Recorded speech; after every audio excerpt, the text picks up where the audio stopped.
In this video, I outline my general criteria for analytical essays. To summarize, I value and prioritize clarity and brevity in your writing, and encourage you to focus not on writing beautifully, but to communicate your message concisely. You will primarily be graded on two things: how well you support your thesis, and how well you demonstrate you have done the work for class. In terms of overall format, I am looking for a modified 5-paragraph essay. You need a clear thesis statement, to break that thesis into subpoints, and to support those points with evidence from readings we have done for class. Let me elaborate a little. The first paragraph of your essay is the most important part of your essay. It is the first impression you make on the reader, and it's where you establish the criteria that I will use to evaluate your argument. Your introduction must have a clear thesis statement. You need to decide on a central point to your essay and make that point obvious to me. To help make it obvious, I do recommend you make your thesis either the first or the last sentence of the introduction. Please don't include generic statements or fluff in your first paragraph. Statements like, "There are two theories of international relations," or "There are many ways to define democracy," take up space without adding anything to your essay. Please just get to the point. Summarize those theories or offer a definition. Some things you can consider including in the introduction are definitions of your terms or a roadmap of your essay. You can summarize the subpoints and evidence you will describe in the rest of the essay. Students often sometimes include an example, anecdote, or quote in the introduction. That can be fun to read, but do remember that this is a short essay, and my emphasis is on clarity, not persuasion or style. So if you make your introduction entertaining, please also make sure that it makes a point. As I noted, sometimes you might want to define your terms in the introduction of an essay. If you don't have space there, it often makes sense to have your second paragraph define your terms. It's important to do this early because I will use your definition of terms to evaluate the rest of your essay. Lastly, I just wanted to note that I don't really care about a formal conclusion to your essay. You really don't need to repeat everything you just said in your essay in your final paragraph. Instead, I encourage you to use the last paragraph of your essay to refute a counter-argument. Good essays don't just explain why their thesis is right, but also why other arguments are wrong. If you do this, though, just remember to end with a restatement of why you're right. Don't let a counter-argument get the last word in your essay. In this section of the video, I'm going to elaborate on what makes a good thesis, what makes good evidence, and what makes a good refutation. For introductory classes at university, I recommend students write a simple thesis. Choose one side or another for an argument. So if the question is whether war between the United States and China is inevitable, argue yes or no. The true, correct answer is definitely more complicated, but I'm asking you to write a 2-page essay on a topic that you just learned about.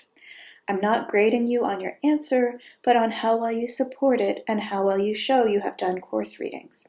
It is a lot easier to support a short, clear thesis, so that's where I recommend you start.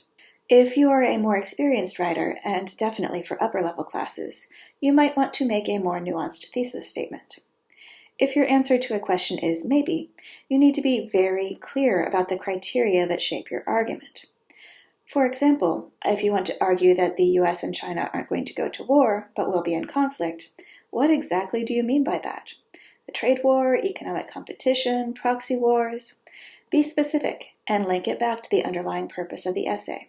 As noted, you will be graded on how well you support your thesis, not what your thesis is. That said, there are some limits on acceptable arguments. If your thesis does not relate to the course material being assessed on the essay, your grade will suffer. And there are some arguments that just stretch credibility too far. For example, I once had a student argue that participation was not part of the definition of democracy. Now, I can understand that different people define voting rights in different ways, but there is no definition of democracy that isn't based on public participation and voting. This also gets at the idea of what makes a good argument. Your thesis statement should be a short explanation of your overall argument. The rest of your essay needs to break that down into its logical elements. Each paragraph of your essay can and should describe one key point that supports your overall thesis. In addition, while making your main point, you do need to acknowledge that there are other arguments out there. You can make a strong argument when you both make your own case and refute other arguments. So please either incorporate a refutation of the opposite opinion in each paragraph, or conclude your essay with a refutation of a counterargument. In doing so, you shouldn't argue against a so-called straw man. You need to take the best possible argument against your thesis and refute the strongest points, not the weakest. You don't win an argument by misrepresenting the validity of alternate viewpoints. Finally, I wanted to add a few points on what makes a supporting piece of evidence good. I want you to use specific examples of historical or current events, pieces of data, official statements, basically facts about things that have happened. You can and should find these examples in the readings we have done for class, but I am not looking for you to quote extensively from the readings. Using long quotations just tells me you're looking to fill space in an essay. Paraphrasing key points and using key facts tells me that you understood the readings and know how to apply them. So try to keep direct quotations short, and I do recommend you not use more than one or two in an essay. In addition, if you need to describe an author's argument, try to keep it short, 1 or 2 sentences maximum. If you spend paragraphs and paragraphs of your essay describing other people's arguments, you will accomplish one goal of the essay. You show that you've done the work for class. But you do fail at the overall task of stating your opinion on them. So in general, the highest grade those types of essays gets is a B+. You do not need to do any outside research for this essay.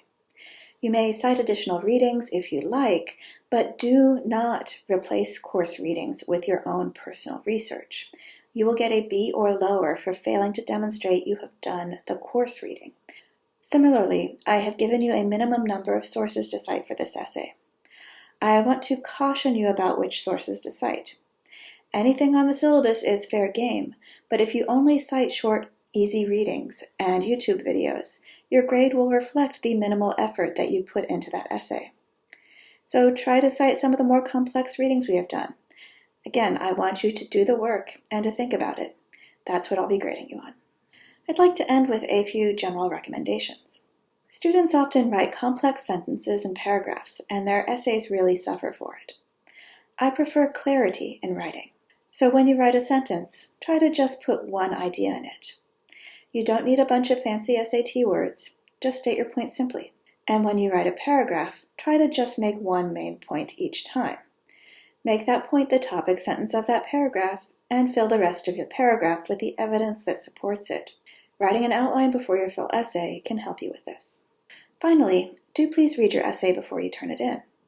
Most students don't, and the typos and grammatical errors found throughout it show.